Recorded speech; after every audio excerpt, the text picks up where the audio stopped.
Hello, everyone. This is Adam Meister, the Bitcoin Meister, the Disrupt Meister. Welcome to the Beyond Bitcoin show. Today is February the 8th, 2020. Strong hand. What do you think I'm going to say? 5-digit round, unconfiscatable. Bitcoin is the next Bitcoin. Personal responsibility is a new counterculture, deferral of gratification. Golden age, we're going to talk about that. Relentless. Okay, people, avoid mediocrity. Principles over practicality. Oh, yeah. Hello, my elite friends. Remember, this is the Beyond Bitcoin show. I will mention that we entered the 5-digit realm again. We'll talk more about that on Sunday. You really shouldn't be going that crazy because we were already in that 5-digit realm state of mind, okay?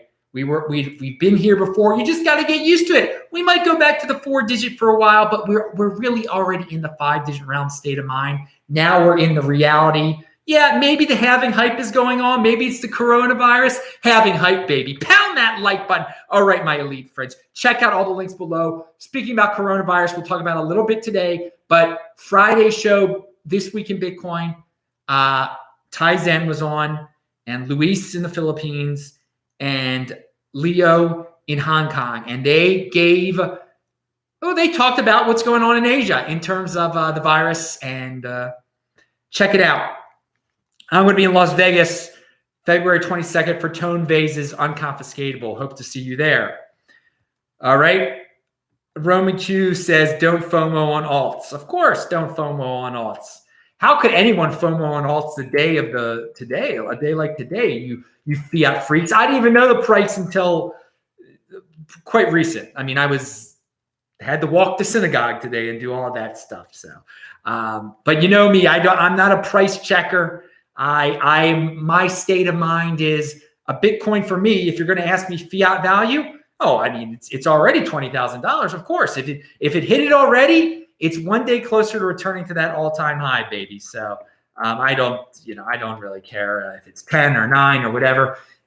Having hype, baby. So let us talk about. Let's go beyond Bitcoin now. Enough of that talk. If you've got questions, type in Bitcoin Meister like Roman Q did, or you can do a super chat so I see it in the chat. You like this shirt, Bit Piggies? My buddy Jim. That's for you, man. All right. So I often talk about when you're on YouTube that a lot of people just blindly go where YouTube tells you to, where the algorithm does some recommended videos, and that's it. You don't check out the links underneath the video. You don't check out the people that are guests on the shows. Same thing with Twitter. You might like a tweet and they talk about someone. You won't check it out. But that's like the 80%er way. You can't be a slave to the algorithm. And I'm not, and I often talk about on this show how I'm not a slave to the algorithm. So the great Auren Brook had a show on the other day, and I linked to it below. Everything I talk about in this video is linked to below. And he talked about a guy named Auren Hoffman. And I was like, who's Auren Hoffman? So Auren Brook doesn't even bother to link to the dude. So I do my own research. I look up Auren Hoffman on Twitter.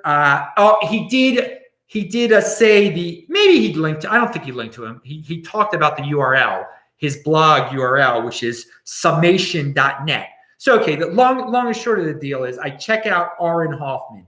And this is a dude, I link to him below. You got to check him out. But it's going to expand your mind, okay? He brings up this concept called the elite with no savings. TEWNS, TEWNS.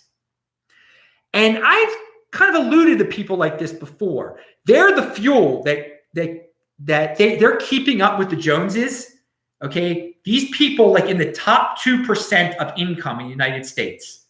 Not the top percent, but the percent right below that, okay? They are envious of all the people around them. They have to keep up with everyone around them. They're living in San Francisco, New York, Seattle, the most expensive areas with freaking billionaires, with 1%ers. So they do everything they freaking can. They spend every last penny they make, okay, trying to keep up with the Joneses, the 1%ers who are a lot richer than them. And by the way, these 2%ers, they're darn rich. They're making $300K a year. Who knows? The wife and the husband, they both work. But these are the people that, because they spend, this keeps the dollar going, dudes. Okay, this is the fuel. They're keeping up with the Joneses. And for all you people like, oh, the dollar's going to go away. These people value their wealth in dollars. Okay, and they got a lot of dollars. They keep circulating those dollars. They're into debt up there to the yin yang. They are elite incomes, but they have no savings whatsoever. They're living day to day here. It is it's a weird thing. They're living like poor people. Well, in one sense, they've got a lot of stuff, but if something horrible, if they get a big bill, they're in trouble. They're in trouble like someone that's broke, okay?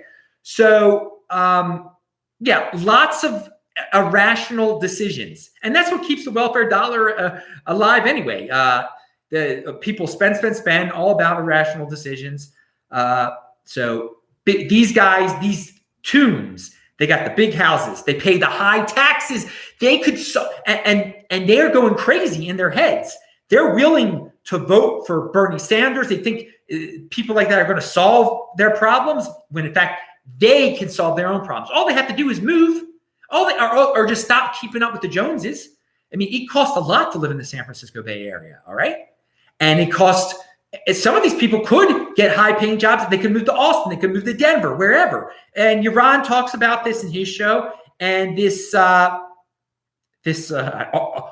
Hoffman also talks about this. And I've talked about this before also. But I like they've kind of made it more concrete here, just saying, you got the top 1% and then the 1% below them. And that second percentile, man, some of those dudes are they're broke. They're broke. They spend every penny they get right at the second they get it, they spend it. They got to, and I think there's a chart that goes over, their a typical year, with the spending on the private school, but at the same time, they're being taxed for the public school.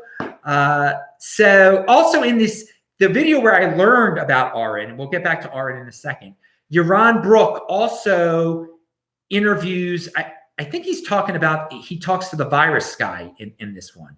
Well, at least he talks about the coronavirus and how it's just, he doesn't interview I don't think he doesn't interview the Johns Hopkins guy. He talks about just how many conspiracy theorists and doomers are obsessed with the virus and how they're not experts in it.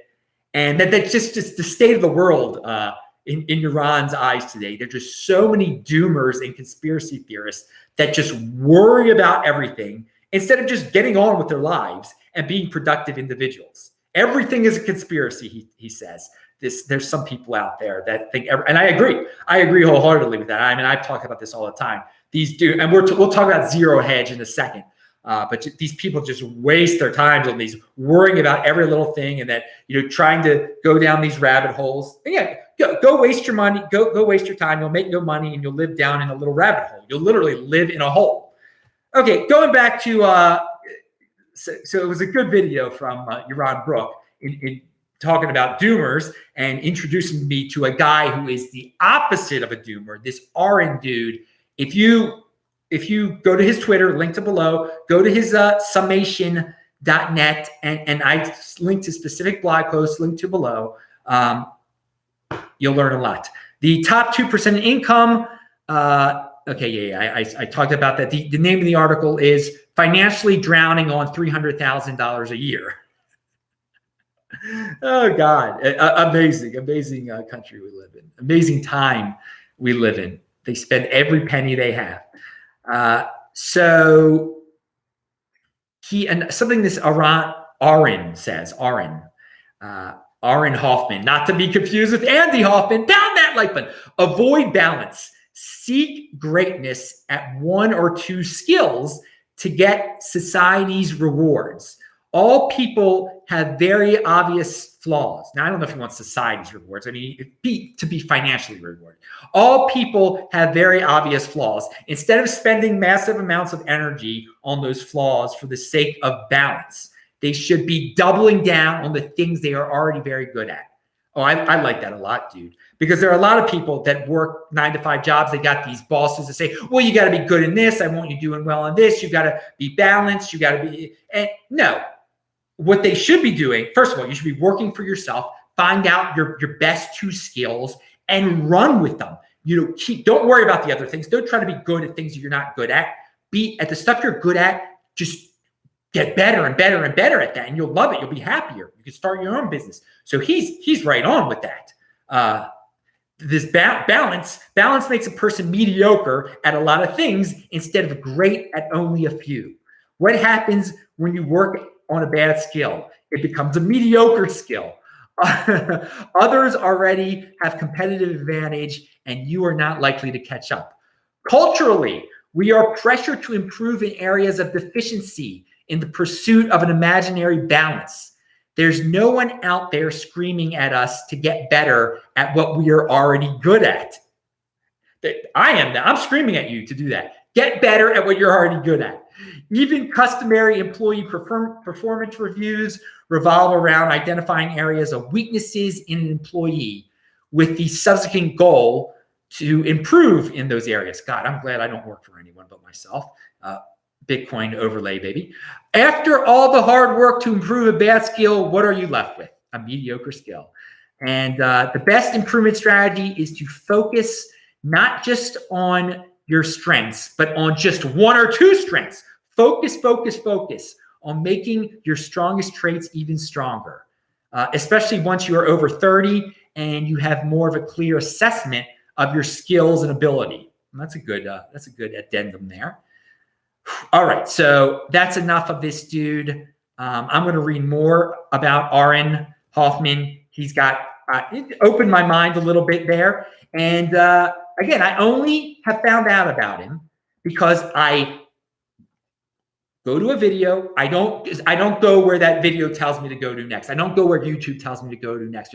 I actually listen to the video. I understand what the man is saying. I hear what he's talking about, and then I go to the recommended person he's talking about. So again, I make it easier than Auren Brook does. I give you all the links to go to. So there's no excuse to not check out the link to things that I'm talking about. I mean, again, but a lot of you will just go to like the next video that's recommended, like Altcoin Genius says Monero to 1 million. You'll click on that because of the fancy sets and graphics and the clickbait. I mean, that's a shame. That's a shame there are people like that. But that's the difference between a long-term thinker and just an 80%er that just clicks on clickbait and doesn't want to learn and has no plan, has no system at all. Just goes impulsively decides, oh, I'm going to buy this today. I'm going to do this today. I'm going to waste this today. All right. So you know who I prefer, baby. Pound that like button. Long-term thinking, baby. All right, so let's talk about being in motion. I've seen these empty malls pop up for years now. The empty mall thing is a big trend. I mean, and then they knock them down. Owings Mills Mall was the most glorious mall in Baltimore County once, right? And now they knocked it down because it became a ghost mall. Well, or whatever you want to call it. Well, there's an article at Yahoo, and I've thought to myself, I'm like, what can people do with these empty malls? I mean, this is something for the golden age. And here's something beautiful from Yahoo News of all places. Ghost kitchens are opening in these malls. Now, what is a ghost kitchen? It's a kitchen that serves a delivery establishment, okay? If you're just running a delivery business, I mean, who cares where your kitchen is? You'll make it, you'll put your kitchen in the lowest cost of to do business type of location. And at those abandoned malls, they've got all sorts of, the food court where you used to hang out or whatever. The kitchens are still in the food court. At the freaking chicken place, you could just make it into where your deliveries are based from. No, I don't believe in having food delivered to you, but all in these hipster trendy cities and everything, all these lazy hipsters, they can't make their own food. So they need these trendy delivery services to make food for them. Well, this makes it cheaper, at least if they put them in these malls, and they're putting these ghost kitchens in these malls. So for me, I can't wait to see what else they do with these malls. Well, besides knock them, they're going to mostly knock them down, but it might be cheaper to do things like this. Who knows? It's a golden age. Maybe put Bitcoin mining facilities in them. Something to do with Bitcoin and cryptocurrency in these abandoned malls. I don't know. I can't come up with it. I've tried to think of things when I'm running sometimes. So that's inspirational. Golden age, baby. I love it. I love being in the 2020s. I love being freaking alive, baby. All right. So, and going back to that Auren dude, he says, focus on your skills. On your top 2 skills, just focus in general, people. Just focus in general. And there's so many distract you in Bitcoin. In Bitcoin, that's one of your skills, right, people? If you're here, you love Bitcoin at least. Focus. Don't get distracted by the noise. I mean, and someone the other day just said, "Yeah, what do you think about what the fake Toshi said the other day?" Well, who cares what fake Toshi said? If you care, if you actually, I don't know what he said the other day. If you know what he said the other day, you're not focused on Bitcoin, okay? All right, we got Cass8 in the chat says, golden age, did you think there will eventually be some DeFi airdrops to Bitcoin holders? Dude, there will be some type of gimmick with DeFi and Bitcoin and Ethereum that will involve some sort of coin either being given away on Ethereum or Bitcoin, airdrop, forked, who knows? There's so many trendy words there, trendy buzzwords that you can rip out of DeFi. All DeFi really is, by the way, is just, well, one huge aspect of it right now is just someone with an Ethereum smart contract. You give them Ethereum, you buy Ethereum, you let them hold Ethereum, and they give you interest on it, okay? And they say it's not going to go anywhere, and it's going to do all these magical things because of Ethereum. That's really what DeFi is. And since it's decentralized finance, it's not, no one really holds it, although someone created it. I mean, whatever. But so, yeah, I think someone will come up with some DeFi-related crypto dividend. And it really won't be DeFi, just like DeFi really isn't DeFi. At the same time, I have no problem with the Ethereum DeFi people at all. With what, I think 2 videos ago, it was on Thursday, I mentioned Chris in New Jersey. What's Chris's last name? He's in Jersey City. And he's in Hoboken. It overlooks Manhattan, wherever Chris is. And he's an Ethereum fan now, and he was pointing out the problems with the DeFi, that these you have to trust the people who are putting these DeFi projects together. They can run away with the Ethereum, and he would like it to become more decentralized. What's Chris's last name? Jeez, oh whiz. Anyway, he's linked to below. Enough of that. Well, there you go. You got a little bit of beyond Bitcoin. We got into Ethereum there for a second. Let's get out of beyond. Let's get beyond cryptocurrency. You guys are here to hear about politics. Big. Speaking about wasting your time, but there is. I noticed on Twitter before I went live. Now I haven't watched this TV show. Literally in decades, not in this decade, not in the last decade. Maybe in the 2000s, I watched it. Maybe in the 90s. I don't know the last time I watched it. When I was a kid, I don't know. But Saturday Night Live. There's a white Obama they talked about tonight, and they're talking about Pete Buttigieg, Mayor Pete, who is now like it seems like the mainstream part of the Democratic Party might get behind him. And so this whole white Obama hashtag is kind of a joke, but at the same time, I think he should run with it, to tell you the truth, because he is trying to be the white Obama. He's the way he speaks, he's different. He's new. Obama wanted to be the first black president. Pete Buttigieg wants to be the first gay president. He's young. He's much younger than Obama, much younger than Obama was. Pete Buttigieg was born in freaking 1982. I believe that would make him the youngest president ever if he.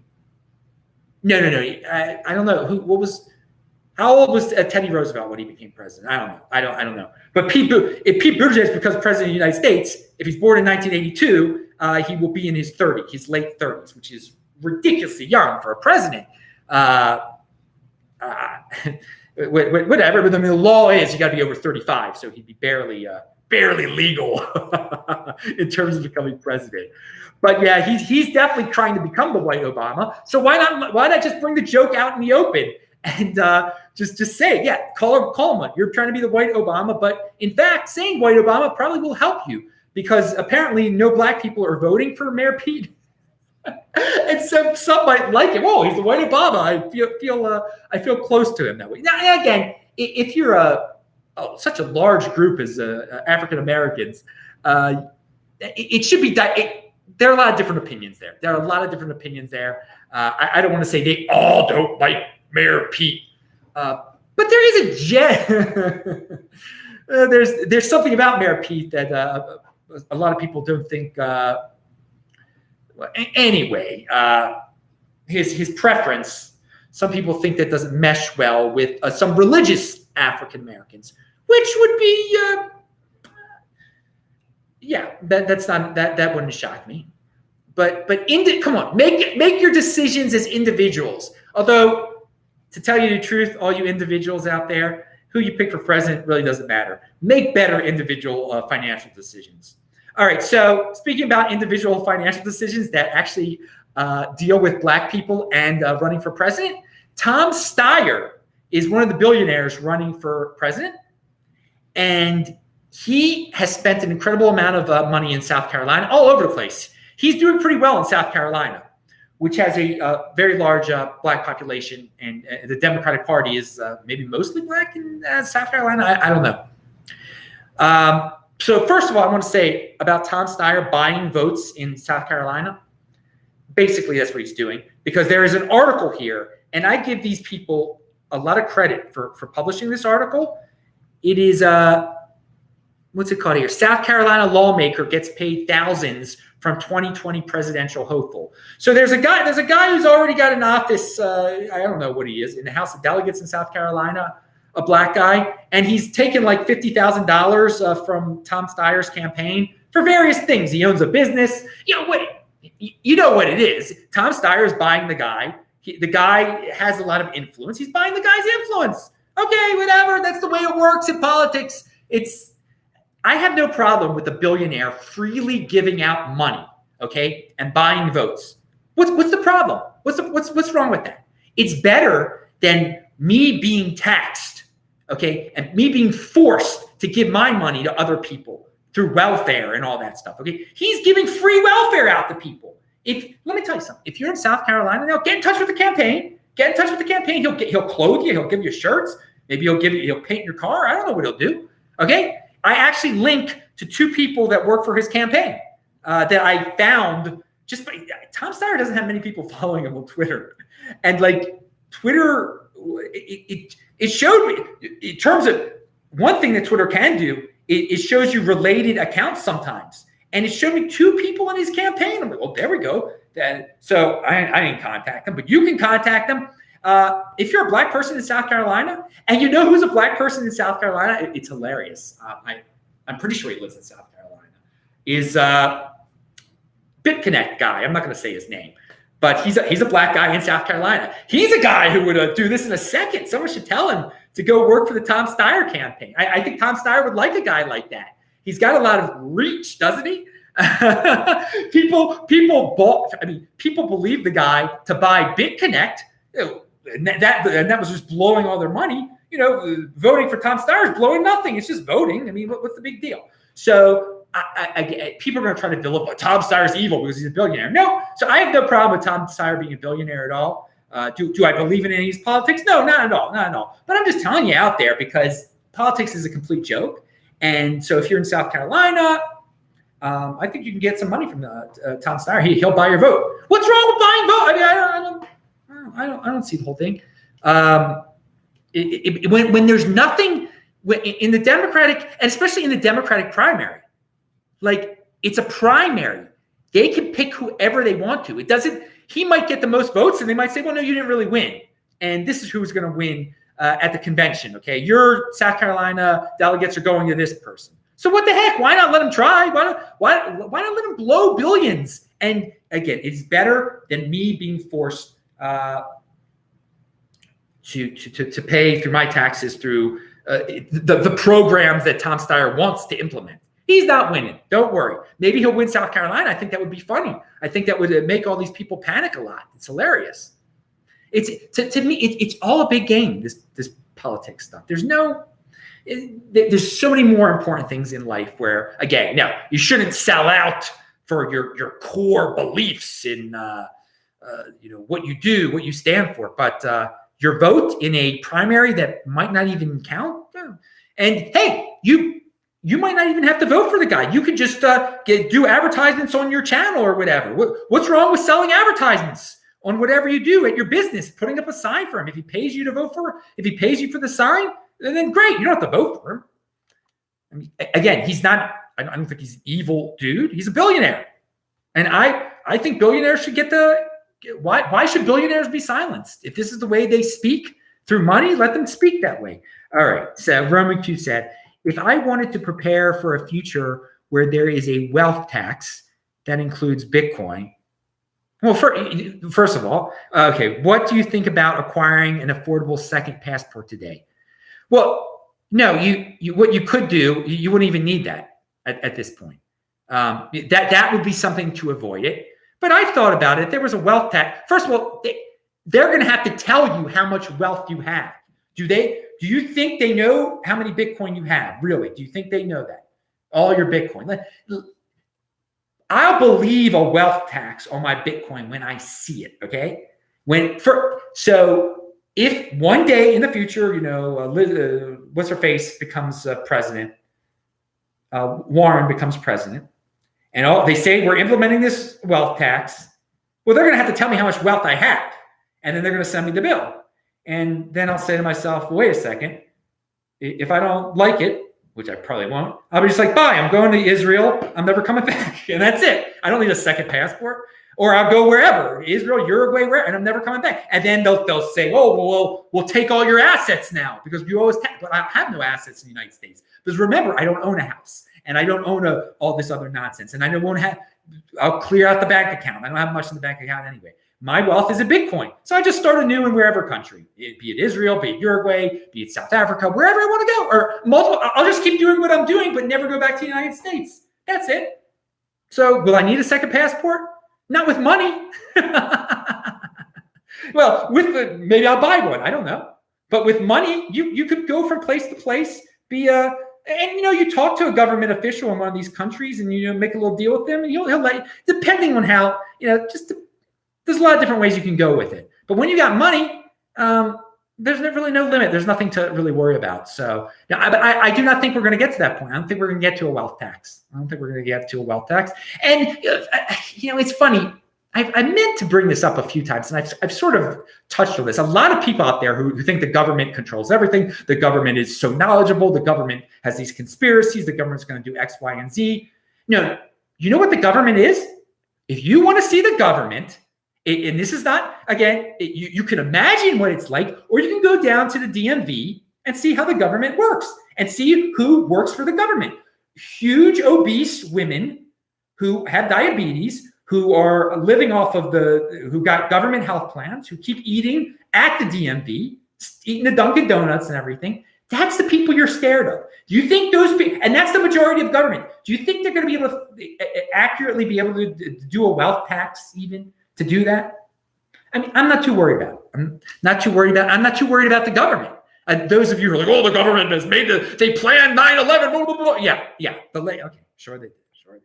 That's the government. You can have reality on the ground and go to other government offices. It's worse. It's similar, worse, similar, whatever. They don't do anything. They don't do any work. They couldn't conspire if they couldn't dream of a conspiracy or anything like that. All right. So SA says African Americans are not monolithic. No, they're not. Just as whites like different candidates, blacks like different candidates too. Yes, I agree. Would make more sense you saying evangelicals might not like Pete. Yeah, well, evangelicals probably do not like Pete. No, they don't. But there is, sometimes in voting, there's a lot. Okay, let me tell you something. African Americans are not monolithic. African American voters are more monolithic than African Americans. Just as it just the voting class tend to make decisions based on group think, okay? And there have been times in major elections in New York City and in the United States, even where there's just tremendous amounts of the percentages of the Black population will vote for the Black candidate. Not 100% though. It's not 100%. Nothing is 100%. You're right. Monolithic is good. And I've made this same complaint about Jewish people. Liberal Jewish people will always vote for a Democrat. It's horrifying. It's horrifying. But it's not Jewish people in general. It's not. If you look at the numbers, Jewish people, it's like 70% of Jewish people, 75% of Jewish people voted for Obama or something like that. But of those, I mean, there were no conservative Jewish people that voted for, a few conservative Jewish people that voted for Obama. It's sad, and I'm Jewish, obviously, so I'm willing to point it out in my own people that or the ethnic group that I am classified as being in, that they make some stupid decisions, just blind decisions. Why do all liberal Jewish people vote for? They would vote for Ilhan Omar. They would vote for Ilhan Omar. They would. I mean, it's such that's why that's why politics is such a joke. That's why it's such a joke, because people do. The voting class is bad, and the voting mentality is bad. The whole voting mentality is sickening. All right, let's see. Vention says, Roman Q, if you want to target a comments to someone, use the @ symbol like this, @Bitcoin. Sorry for the false alarm. Okay, yeah. Vention didn't want to get my attention. He was just actually giving advice there, but it turned colors, man. He took it to the next level there.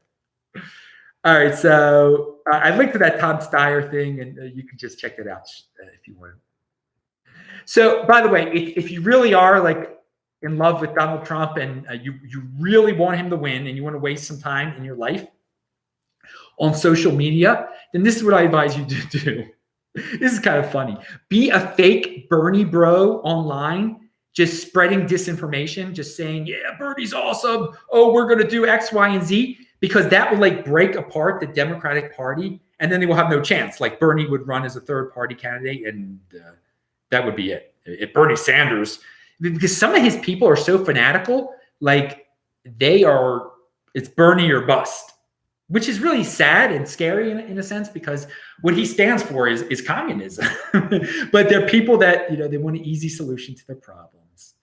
And so, yeah, I noticed some conservatives out there are taking this approach in social media too. They're doing it kind of not in your face, like that Jack Plasovic dude, who I do not watch, but I saw one thing of his. He's like, yeah, Corporate Pete stole from Bernie. Corporate Pete. He kept on saying Corporate Pete. I mean, there's nothing wrong with corporations, okay? There's nothing, but what he's doing there is he's making all the Bernie people angry. He's getting them. He's basically pretending. Well, he's not pretending to be a Bernie person, but he's riling them all up to get them angry. So there'll be a big split, et cetera, et cetera. So one last political thing to show you how crazy it can get out there. In the president of the city council of Baltimore is running for mayor. There's a lot of people running for mayor. His name is Brandon Scott. Well, there's an article below where he's about to go to a debate, and a person who works for the Sheila Dixon campaign comes up and punches him, tries to start a fight with him. This is Baltimore, people. And so he was calm about it. He didn't file charges until after the debate. He didn't want to cause a scene beforehand. And I'll give Sheila Dixon credit, who, she was mayor once, but she got kicked out from being mayor because she was a criminal. And, she fired the guy from her campaign who punched the city council president. That was good. She said the right stuff.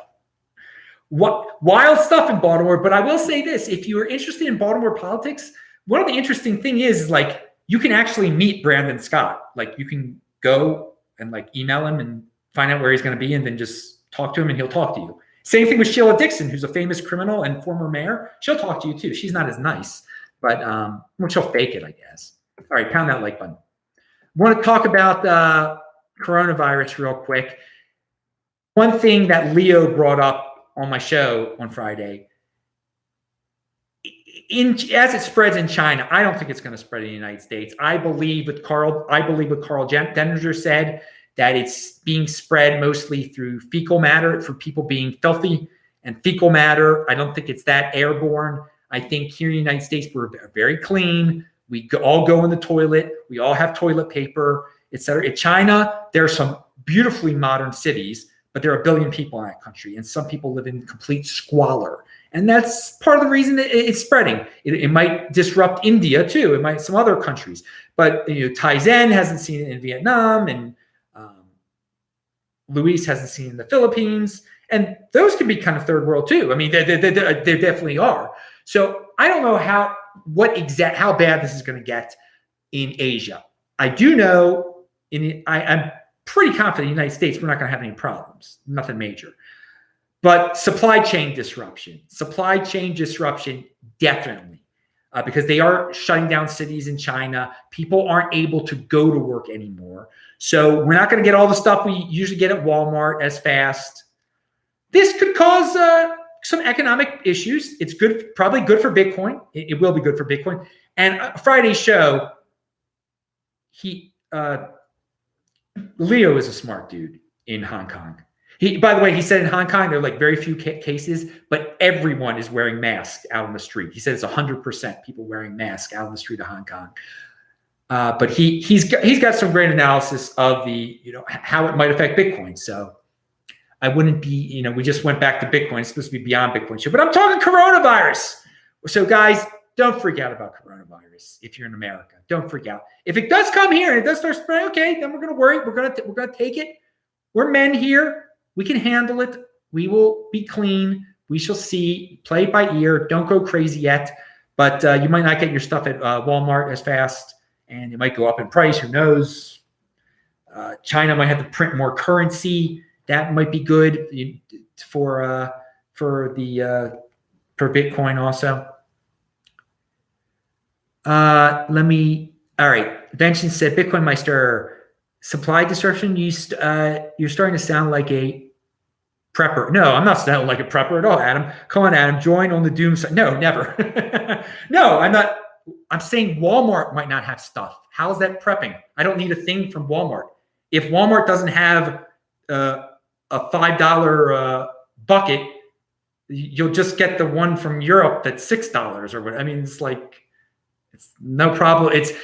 Some people just, it's going to affect China is what I'm saying. They're going to lose money. They're not going to be able to sell it. And it's just, it's not a prep. I don't know why a prepper would be even worried about not getting something at Walmart. But some of the people on their scooters at Walmart, yeah, they're going to be angry. But it's not the supply chain, dude. It's not the supply chain that's being disrupted. Are supplies that we do not need. Okay, there we go. That's the best way of saying it. So a prepper is paranoid about not having food, that there's no food is delivered anymore. Oh, well, luckily I got a stash of a year's food here. I've been preparing for this for so long. Oh, thank God, I'm so happy that things are going wrong. Look, I get to use my canned food. Look. That's not happening. The food supply in the United States of America, no, not being affected. That supply chain isn't being affected. All right, so let's go to, hey, having some extra canned food on hand, it doesn't hurt anyone. But being your lifelong dream for to be able to use your stash that you've had for so long because something catastrophic has happened, that's sickening. It's just sickening. But there are a lot of people like that, a lot of doomers. They like zero hedge. We'll get to that in a second. So be careful about what some guys like Scott Adams. make things appear like so obvious. Like he'll talk about something and he'll talk a really big game about it. That's part of his persuasion thing. He'll talk really strong language and like, this is the greatest of all time. And it makes it, how could you disagree? It's so obvious, blah, blah, blah. Now, with Scott Adams, one thing that we've talked about here with him, he hates China with a passion to a point where he has little hissy fits where he starts cursing about it. It's kind of embarrassing when he does that. Now, the reason he hates China is because he had a stepson who unfortunately died from an overdose of fentanyl. And so he blames China. And again, this was not his own son. He married a woman who already had a son. Now he's divorced from that woman. And now he's about to marry another woman who has children also, who is the same age as I think the woman, his previous woman, when he married that woman, like a woman in her early 30s. He's a man in his 60s, and he already's been divorced and had a horrible thing happen with a stepchild that's completely affected his life. And now he's going to go through the same thing again. So, be careful who you, but he does have some good ideas out there. But I want to say this. So about China. So keep in mind that he hates China and he likes to say outrageous things about China. So you hate China also. So he says that they built, all of you by now have heard in that province, they built this hospital like in 2 weeks, a gigantic hospital, really fast. They built it real fast to treat this disease, okay? To put everybody in this hospital, state-of-the-art hospital. And he says, well, obviously, they didn't just build it for this. They're not just going to let it rot afterwards. They're going to use it on the Uyghurs to take their body parts out and sell them. Now, I want to make this clear. What China has been accused of doing with some of their people, killing people to take body parts because they're minorities, that is horrible. That is the worst type of thing to do. So I do not support that at all. Now, do I think China would build a hospital to treat this disease now, to take care of this situation? Because they got a situation there with this disease. Because it's a filthy disease, it's a filthy country, and they got to take care of it. And then they're not thinking what they're going to use it for the future. I think not only right what Scott Adams said, there's no way that they built it just for this. They just wouldn't let it rot. You know what came to my mind right away? 2008 Summer Olympics in China. I linked to the article below. It's 10 years since China hosted the 2008 Summer Olympic Games. A decade later, many of the celebrated Beijing venues and structures used for the competition are abandoned. Many were purpose-built for the games. Infamously, residents were rehoused and buildings were bulldozed to make room for the structures. Photographer Greg Baker captured the eerie relics in a series of recent photographs. Now, this story is from 2018, but still, I think you got my point. Yes, China does build things for one-off reasons. They actually kick people off their land to build these things, and then they use it once, and they let it rot for 10 years. And you can see the pictures below. So, Scott, I understand you're angry about what happened, and no, but people, be careful what you believe to be obvious. When someone tells you something's very obvious, that no, of course China wouldn't just build a hospital to just house the people and then let it rot. They built the whole freaking Olympic stadiums that you can see below, and they've rotted for 10 years. A government like that, freedom, dude. When you got freedom, you got to take into consideration, you do things logically. They don't do things logically. Logic to them, and it is logical, take care of this disease now. We're worried about the building later, okay? All right, so Zero Hedge got banned from Twitter. Now, I think Zero Hedge is ridiculous. And I'm going to read you some tweets about Zero Hedge real fast. Do I think they should have got banned from Twitter? No. Why? I mean, there's a lot of people saying ridiculous things, making up doom stories and stuff. Well, I mean, people should be grown-ups and be able to tell what's real and what's not. If they want to be addicted to doom, then they can be addicted to doom. But the other side of the thing is Twitter is a private company, so they can ban whoever they want to. So, but if I was in charge over there, I would just let whatever. I would have no problem with them. It seems like they're picking on Zero Hedge, which they probably are. Okay, whatever they are. But Zero Hedge is still, despite, so Zero Hedge is being picked on by Twitter. They're being made an example of. At the same time, they'll still, Zero Hedge is ludicrous. Now, back in the day, and someone pointed this out in a comment section I was reading, it seems like Zero Hedge had a change of ownership at one time because they used to be as insane as they are now. I mean, it's just clickbait now. So I'm going to read you what, and I retweeted this. I retweeted both these, I think. This is from Arjun, who's been on my show before. Zero Hedge once hosted well-reasoned heterodox views, but eventually devolved into conspiratorial blog spam. That is such a good term for what that stuff is. Conspiratorial blog spam. The rabid defense from readers is incredible dissonance. You have to wonder how many missed the rally of a lifetime after DDoSing their brain with apocalypse porn. Still, I don't think they should have been banned, but he really, I couldn't say, yeah, they have DDoSed people's brains with apocalypse porn. And because of that, all these people have missed out on Bitcoin. They missed out on all sorts of things, just waiting for the end, waiting for the apocalypse, must prepare. Zero Hedge said this. And the people that send me Zero Hedge articles, I don't even click on their articles because it slows down my computer so much. They got some weird advertisement thing that messes with my computer. It's so ridiculous. It's drivel. So here, Nick Carter said, real talk, Zero Hedge was drivel most of the time, but I'd much rather stomach their occasional nonsense than allow Twitter to install BuzzFeed as the gatekeeper of discourse. So I agree with that. I don't think they should go in that direction where they're basically, they're not literally doing this, but BuzzFeed as the gatekeeper of discourse. No, I don't want BuzzFeed telling me what's true, what's not true, what should be seen, what should not be seen. Let the doomers at Zero Hedge have their say, and let the public. I mean, if people want to waste their time on that noise, good for them. It gives people who are focused and who have long-term thinking more opportunity. There's less competition. Compete, don't complain. Those people are complaining, worrying about Zero Hedge, worrying about, what's the next doom lie article Zero Hedge comes out with.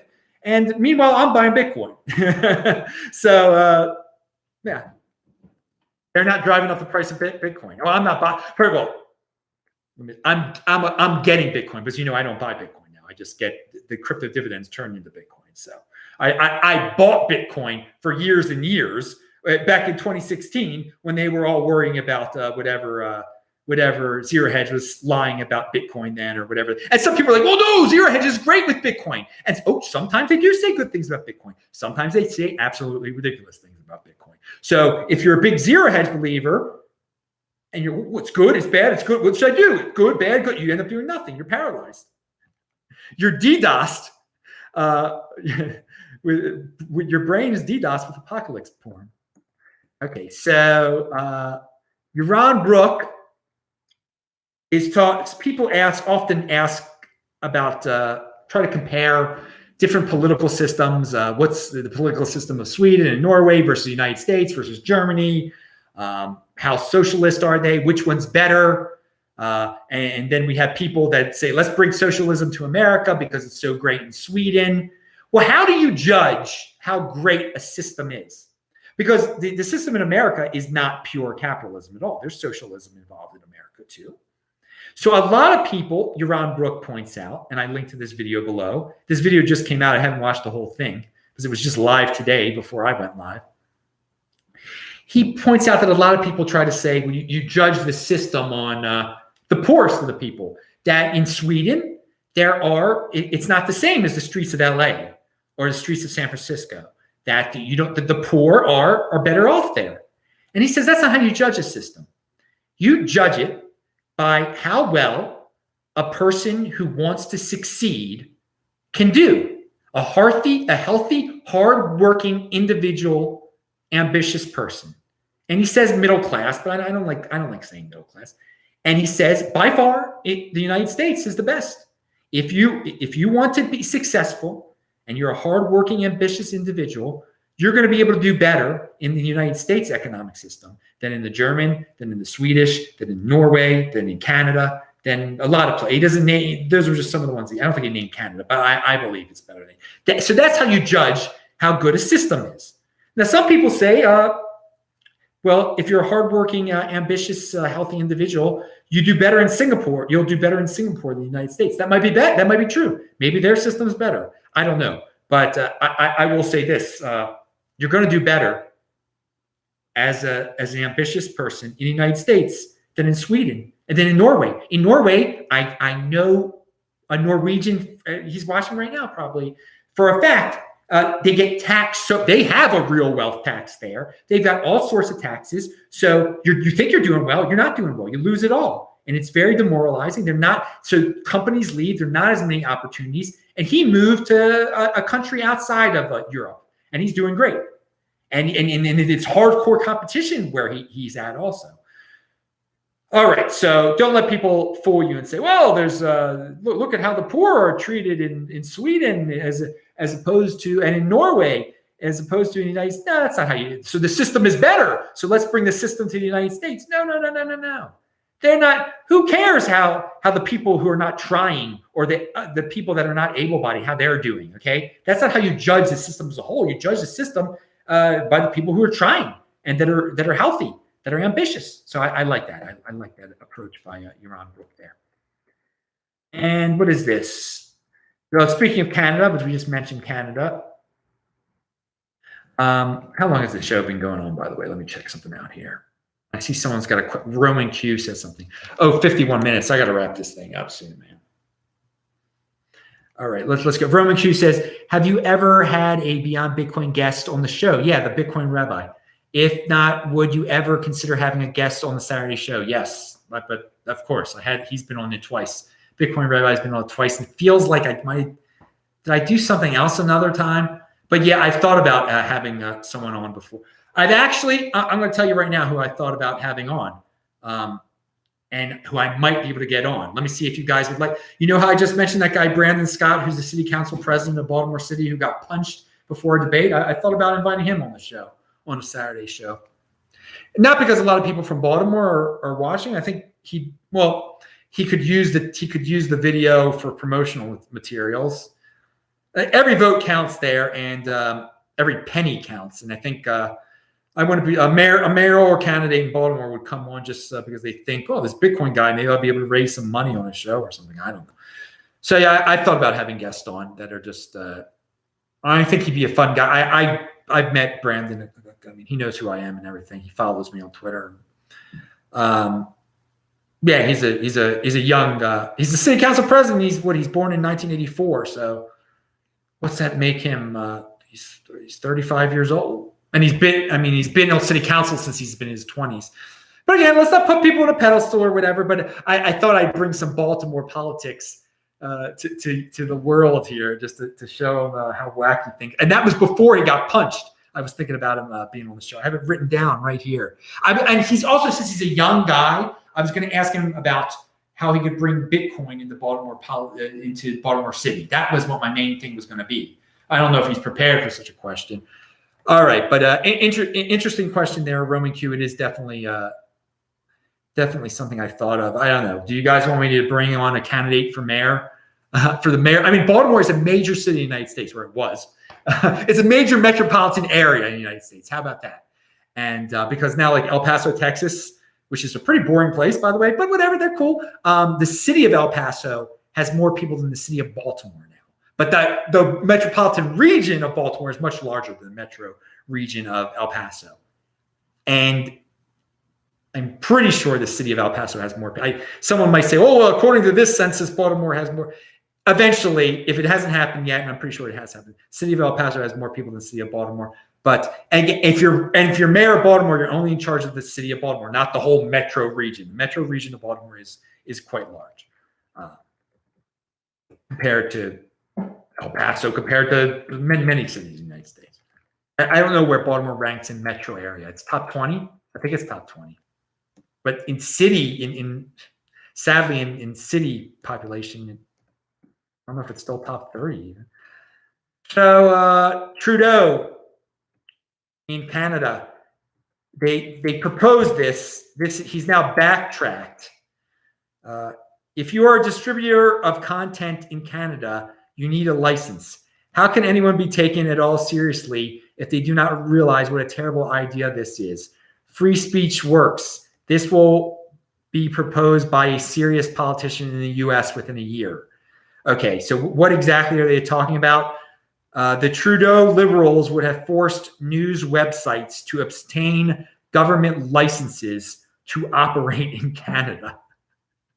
Now, I don't know how they'd exactly enforce that, but I agree with the tweet that someone in the United States is going to suggest something that ridiculous soon.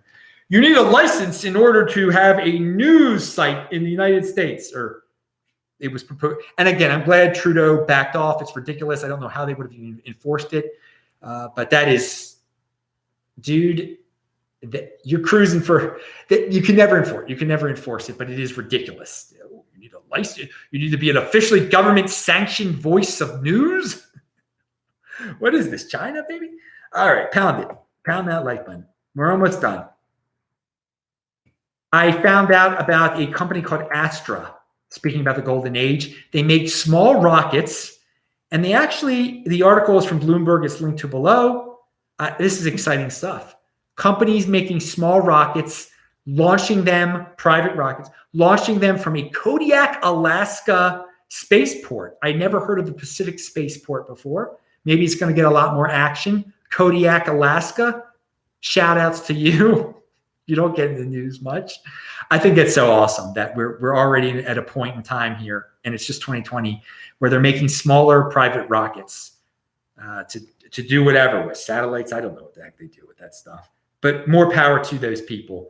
And so, yeah, this is my last Saturday in El Paso. I'll leaving here. I'm leaving here on Tuesday, so I'll be in LA starting Wednesday. I'm excited to get back to LA. I do love being in LA. It's a wild, decentralized place. And if you're not in that mindless movie industry, entertainment industry, it's fun to kind of observe it.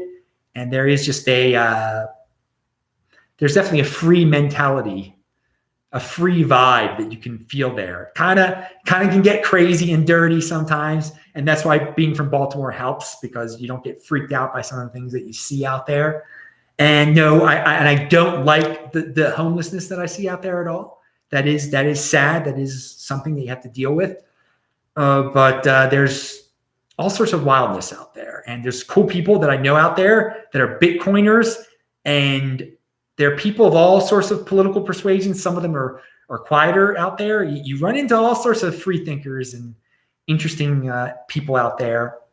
Again, if you're in the entertainment industry, like so many people are, it can be a very, very lonely place.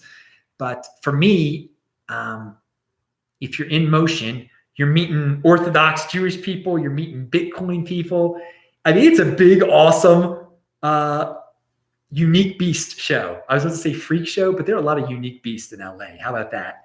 So, and it's safer than Baltimore. And, you know, at Baltimore, there's some interesting, unique beasts too, but they're not in motion and they don't strive for greatness. And I think there's a vibe in LA, a unique beast vibe in LA to strive for greatness. Not everyone. There's some people that are just like total doomers and paranoid and just blaming Trump for all their problems, et cetera, et cetera. But there is an undercurrent there, a very interesting undercurrent. And you get glimpses of it from like the Ben Shapiro people, Dave Rubin. You see some of the people that are making original content that's not like mindless liberal stuff out there on YouTube. They're in LA. So there's stuff going on. And so I'll be speaking at Long Beach. When am I speaking in Long Beach? February 20th. So that's real soon. But I'm happy to be back in LA. El Paso is a really relaxing place. There's not a lot going on here. It's really a low cost of living. So if you're broke and you're living in an expensive city, move here, get a job here. There are jobs here. Or if you're traveling around, you want a new place to see, you want to see the border, you want to see, you learn things. And I met the great people at the Chabad in El Paso. They're really friendly. They're doing great things. Bye to them. Bye to all the people in El Paso. It's been fun. And on to LA, baby, on to the big city. my favorite big city in the United States. You know, you can only pick one of the three: Chicago, LA, or New York. I'd pick, or again, okay, Houston. I would pick. I'd pick LA, baby. LA's that's the kind of guy I am. I'm an LA. Out of those four, I'm an LA dude. From Baltimore. But of course, if you're an LA dude, you got to be from somewhere else originally. But anyway, so all this traveling around the world, you know, I'm picking my favorite cities. I love LA, Tel Aviv, and then somewhere in Australia, Sydney. I love going to cities in Australia too. So there's some travel tips for you people. But LA is expensive, people. So is Sydney is expensive. Tel Aviv is expensive also. But I've saved, so, and I can do them cheaper than most people. I can do it cheaper. How am I getting to LA? I'm taking a $19 bus from El Paso, and it's good to explore these. The thing I've recommended on the show before, if you want to do this Airbnb lifestyle that I'm doing, moving from place to place, not having a house anymore, check out the third level cities like El Paso and Boise and second level cities in cheaper countries. It's fun. It's fun, and you never know what you're going to run into. All right, that's it. I rambled on a little bit at the end there. I hope I didn't skip anything. That was part of the reason I'm rambling on too. All right, Roman Q said, have you noticed any California transplants in El Paso? No, not in El Paso, but I know they're all over Austin and Houston and Dallas. I've heard a lot of them have come here. In El Paso, the only license plates I see are Texas, New Mexico, and there's some state in Mexico. I see Mexican plates occasionally from the state that's right south of here. Someone said Atlanta, ? I've only been in Atlanta once when I drove to, I've been in Athens, Georgia, more than Atlanta. And that was the reason I was in Atlanta, to go to Athens. And I don't know much about Atlanta. I don't have a desire to go to Atlanta at all, really. But no, I'm sure Atlanta's fine. It's got its issues and everything. But I don't know if someone gives me a reason, you know, says, hey, we'll pay you to speak at this conference, or we'll pay you to go there, I'll check it out and everything. But you can tell I'm starting to spend more and more time in certain cities. Again, I'm going to be 3 months in Tel Aviv soon. 3 months in Tel Aviv starting April 30th. Yeah, April 30th to July 27th in Tel Aviv, for those of you interested in it. But I'm still going to other places too. I'm still seeing other places, but I'm not settling down anytime soon. Don't worry about it. But it is easier on you to stay at a place for 3 months instead of 3 weeks or 3 days, God forbid. Like that time I went to 3 different continents in 2 weeks or less than that. I went from Darwin to South Africa to Argentina, Darwin, Australia. Oh God, that wasn't good on me. All right, pound that like button, everybody. I'm Adam Meister, the Bitcoin Meister, Disrupt Meister. Remember, subscribe to this channel, like this video, share this video. Check out all the links below. Bang that bell button. Okay, you fiat freaks. I'm gonna check. I hope you fiat freaks are happy. We'll talk about that on tomorrow's show. You get a new show here every day. Spread the word. Follow me on Twitter and check out the links. Seriously, just don't be a mindless slave to the algorithm like so many people are. No fancy sets or graphics. See ya.